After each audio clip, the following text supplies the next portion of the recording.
Welcome to another provocative episode of The Grow Show. And guess what, y'all? We are in episode 8. Episode 8. Episode 8. I love it. This episode is Your Confidence Isn't Coming.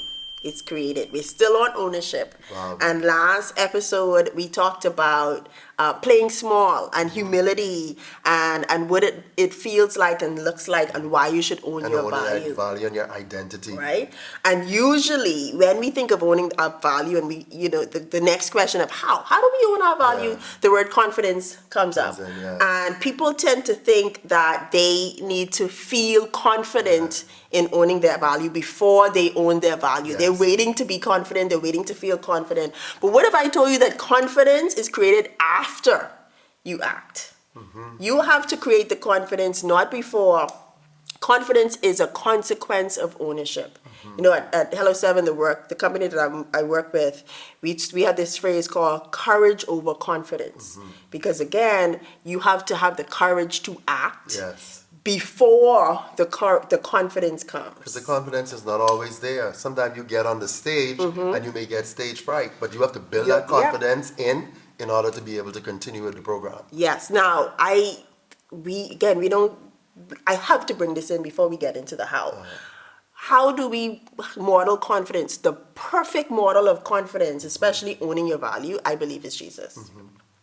And he has the blueprint, and I'm going to walk you through this really quickly because I want us to get to the framework that we have on how. Jesus owned his identity out loud. He talk about his identity and his value in the rooms by himself or his friend, his disciples or just from his disciples, and then when the public eye was on him, he shrank. No, he owned it out loud. So you want to own who you are, just publicly. Don't be afraid to do it because he said it. I am the bread of life. I am this. I am that. He was bold with it, and he said it wherever he needed to be. He never apologized for his assignment, right? Your assignment deserves a platform, not just a prayer closet. Wow. Lord of us, we praying for our assignment. We in our prayer closet. Lord, give us this assignment, give us this. And then when the platform comes. Now, some people like the platform and they take it. But others, when you are given the platform, you shrink. He let his work speak for himself, but he also spoke for himself. Because sometimes we can do that. We can say, you know what, I'm not going to say anything. I'm going to let my work speak for itself. No. Sometimes you also have to speak for yourself. Sometimes you also have to talk about your value and your worth. Like I said in the last episode, take yourself seriously so other people can take your worth and your Don't value keep saying seriously. my work can speak for itself. There's actually a book called How Women Rise that talk about that. That's one of the reasons that keep women stuck. They believe that my work will speak for itself. No. Speak for yourself. You have to also speak. Speak for yourself. The work will speak, but sometimes you have to also speak. And then the other point is Jesus knew people would label him, but he owned his value anyway. So they call him everything. They call him all the things. The interesting thing about it was they even call him, he was just a carpenter's son. And so we tend to look at the labels as negative, but even just demeaning labels or just putting you down, people did it, and guess what? He still was like, I am the light of the world. Who he was. I am the way, the truth, and the life. I'm here on a mission. My father called me to do this. I'm about my father's business. So you saying all that about me? I still have purpose and mission to go. Even at the cross, when it was time for him to be crucified, he was like, I could come down. I could call angels to get me down, but guess what? I'm on a mission. I have a purpose, and nothing's going to take me off that purpose. So stop editing your brilliance for people who would not believe you anyway. That's what we do when it comes to owning. We just edit. Now, so this episode we want to talk about we're going to talk about the how. I can skip all my notes. No, I don't want you to skip your notes. I want you to give us Let's bring this home because we had this conversation about this recently, right? What do you say? And I won't put you on blast. You have to own your put me on blast. My skin thickish. So you recently launched a book, right? Your first book out of many. And we've had this conversation over and over again. You, how should I ask it? You did not want. If it wasn't for me, let me take ownership. If it wasn't for me, Pat you you on wouldn't the have back. had a book. Yeah, Now tell us why. No, the floor is yours. You go ahead and take it up. You take all the glory. Take all the glory for my book. No, I mean, you had to write the book. On a serious note, this book come about because of your persistence. So you would always say to me, "You have all this in you. Why don't you write a book?" Yeah. And I would always play it off or downplay it, like, nah. And I remember the first step towards writing this book. You went to, and I had just joined the ministry. I wasn't at Life Changes long. And you went to Bishop and you say, "Do you know, I was no pastor, I wasn't no nothing. I just recently joined the ministry."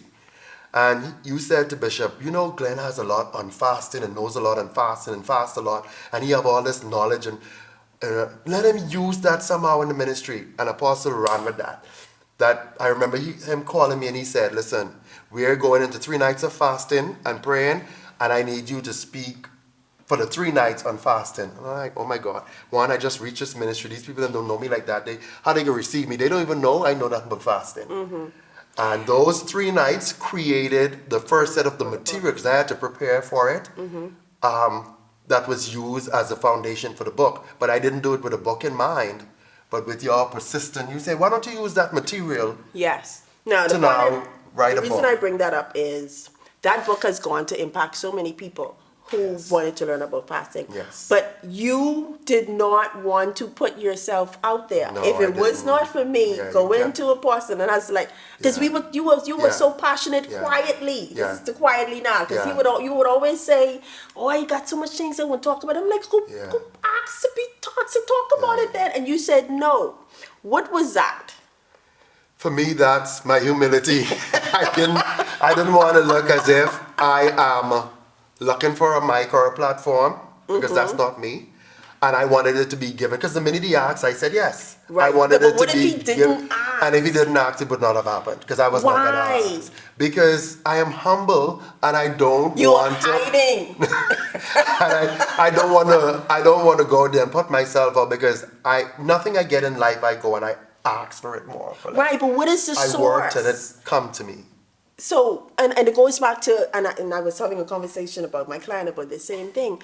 You is it that you were looking for a platform because you felt as if people are going to say that you're looking for a platform, but that was not your source. That was not No, not really, because I don't really go on what people say. I have grown past that. It was just that first of all, I didn't see myself as writing a book, as crazy as that sound, right? And I do not go after platforms. Like, I'm not going to go, I want to speak on your stage. That's not what I do. But if you ask me and you recognize there's a gift in me and you want me to use that gift, I quickly volunteer the gift. And this is where I'm trying to get to, because why does someone have to recognize the gift in you if you already own the gift yourself? You know that you were passionate about that. Yeah. Oh Lord, I got into coaching. But you were passionate about that for how long? Yeah, for a Why while. didn't you choose yourself and say, hey, you know what, and volunteer yourself to, and it was in a platform, it was what impact. Okay, let me let's having me on a coach now, and you're trying to psychoanalyze me, and it's not bringing the reality of it. No, because I'm going to speak my truth. It's not bringing the reality of it. I was looking for validation. Because I've always had to, you cost me crying, Cameron, and I can mess up your show. I've always had to validate myself from a child growing up, right? I never had anybody to validate me. And so the things that I go after, I had to validate myself. Yeah. I had to tell myself I did well. I didn't have anybody, even my parents didn't come and say, oh, I am making 3 point, I'm the head boy, and all that stuff. They didn't come and validate me, and I'm so proud of you and all that. So I had to do that myself. I am proud of me. You know what, Glenn? You did well. Right. And so now, when I reach a stage in life, I recognize that I had validation issues. I needed to be validated. And so because I didn't have it for so long and I had to validate myself, I was at a point now, I needed validation. Yeah. And so Bishop Valentino Williams, he validated me in so many different areas. I've been in ministry for 17 plus 10 years. So 17 in one ministry, 10 in one ministry. Nobody called out my gift. Nobody recognized my gift. And then this man come there in 3 months of me being in this ministry and start to pull my gift out.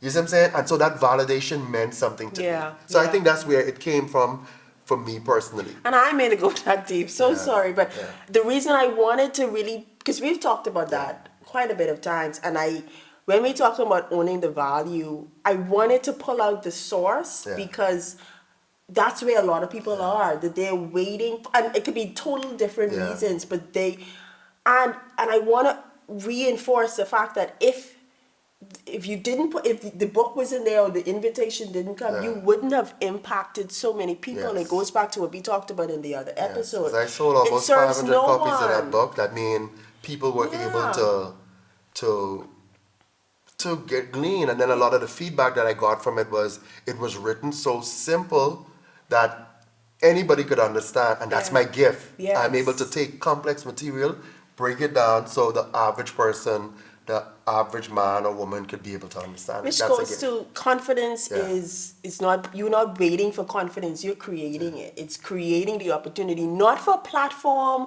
not to be pompous, but it's to impact, because you're going back to the calling and all of the things that you have. It's not for you. It's not for me. It was not for me. Okay, now we go into the framework. Okay. Pass the tissue. All right. Framework. Okay. So how do you go from playing small to standing tall? So we actually have a framework called the Stand Tall framework. She's a framework queen, y'all. She can find a framework for everything. We had tall people. If you don't know, we are 6 feet. Yeah, I'm 6'1" and you're about 5'11". Don't do it. In heels, don't do you're it. 6'2". I am 6 feet. I give myself that 1 inch. I'm 6 feet. All right. And then you are 6'1". So we are pretty tall. A lot of people who see us in public or see us online and then see us in public usually sometimes are surprised. So this tall that tallness come with a level of confidence. Oh yeah, for sure. A level of confidence. For sure. And that was the story behind being tall. That's a a whole other conversation. So we're going to give you 4 quick steps on how to, a code for building confidence from your calling. Because that's really about it. It's not building confidence for the sake of building confidence. It's how do you build your confidence built on your calling. And so let's dive into it. Number 1, take inventory. Right? You cannot own what you haven't acknowledged. Confidence starts with clarity.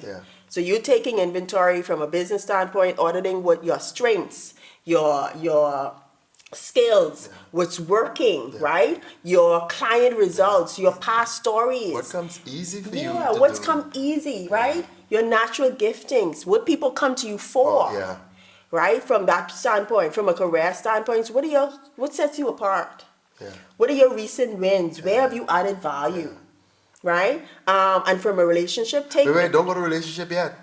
We want to also talk about what are some of our weaknesses, our inconsistencies, our failures, the things that aggravate us. Because we don't want, because if you're taking inventory, you got to take stock of both the good and the bad and then be able to just get an appreciation of who you are as a whole.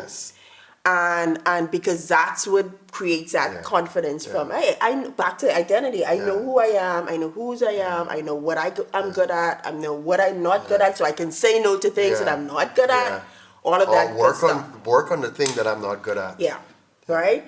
And so that's number 1. Take inventory and really just sit down one day. I remember saying this to a client. Just sit down one day and list everything that you can say about you.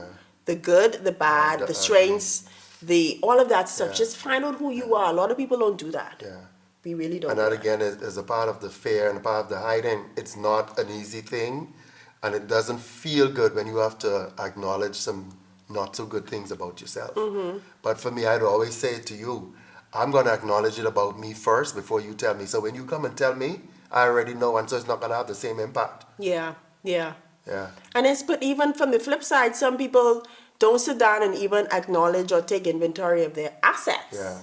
They really don't do that. If I ask, it's a whole other show. If I keep talking about this, what are you good at? You stumble in. No, everybody is given something that they get at. So take inventory. Take a minute. Take an hour to just write it out. Reflect. Just write. Number 2, announce your authority. After you take inventory, you have to actually announce it. You actually don't just own it. Yeah. Speak it. Because you could own it and don't announce it. You could own it and keep it to yourself. You could own it and say, you know what, I'm gonna just, I know who I am, but nobody else know who I am. If you know what your authority is, announce it. I remember there's a training that I do with my members in the boardroom, my business coaching program, and about a year ago, I was doing a training in that framework called Articulate Your Ambition. And one of the actions that I had the members do is I gave them a framework, and I said, and I can't remember exactly what the framework is right now, but I said, I want you to use this framework to announce your ambition in your business. Meaning, if you want $1 million business, put it on social media. Yeah. If you feel that your business will impact millions around the world, put it out there. Yeah. Don't just say it to me as your coach. Or don't just say it to your best friend who believes in you. Yeah. Put it on social media. And of course, I led by example. I put mine on social media. Out of the handful, I probably got like maybe 30% of those who did. Everyone else never did it. They said, oh, I'm going to do it. They never did it. Put it out there. And I think I would like for you to share this story about how you became the training authority. Yeah. The training authority. So give me it in a nutshell, because we're working with time.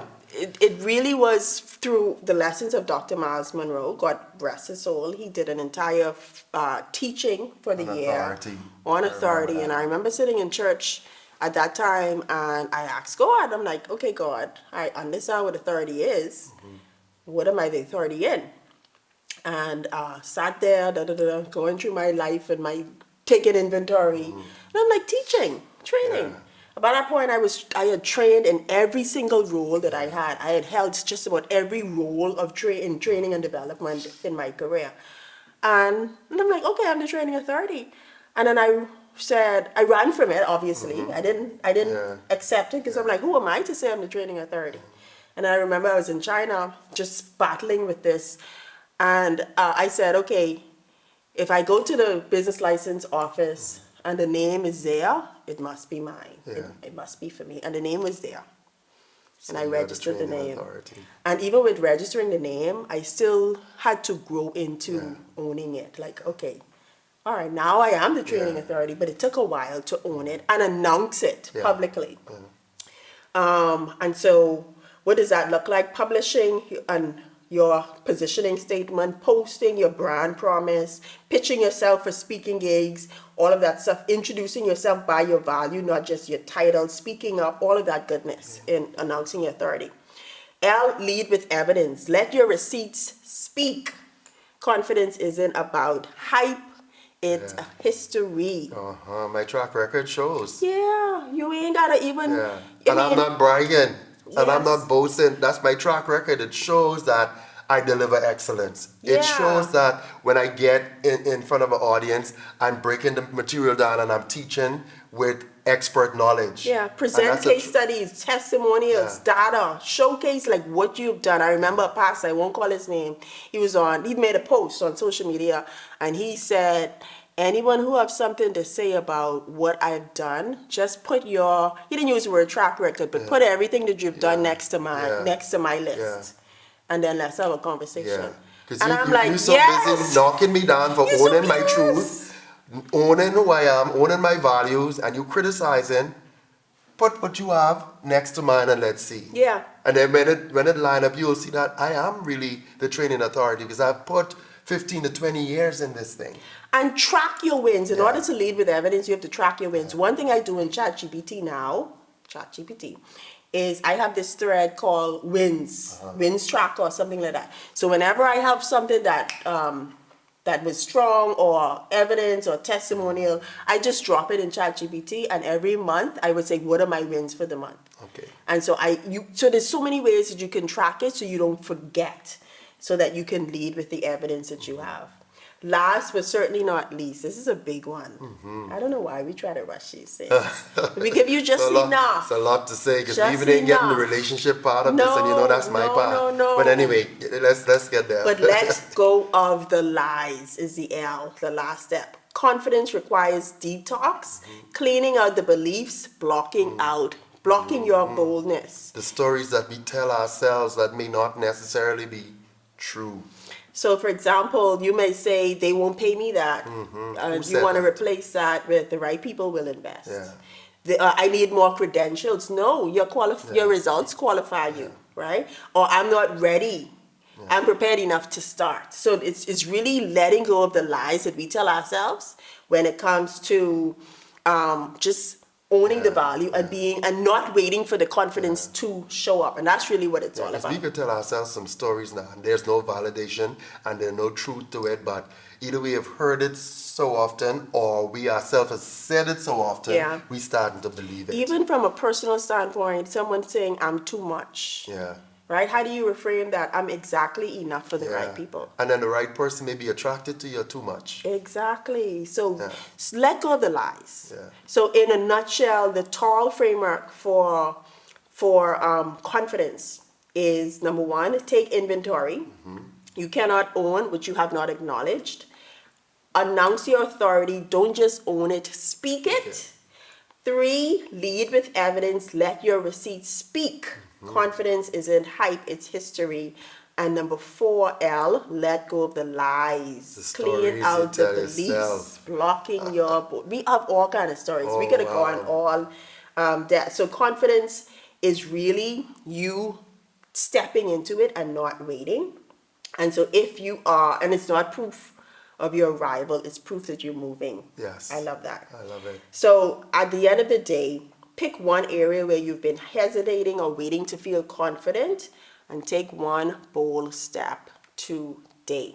If you would like to go deeper on this, you can go to thegrowshow.co to, of course, watch the past episodes and get the access to this particular toolkit where we go into this a lot more deeper. Boy, this is a lot to unpack. But listen, that's why I train for living, okay? If you want to go deeper or coach on this, just reach out to us. We have to go for now, right?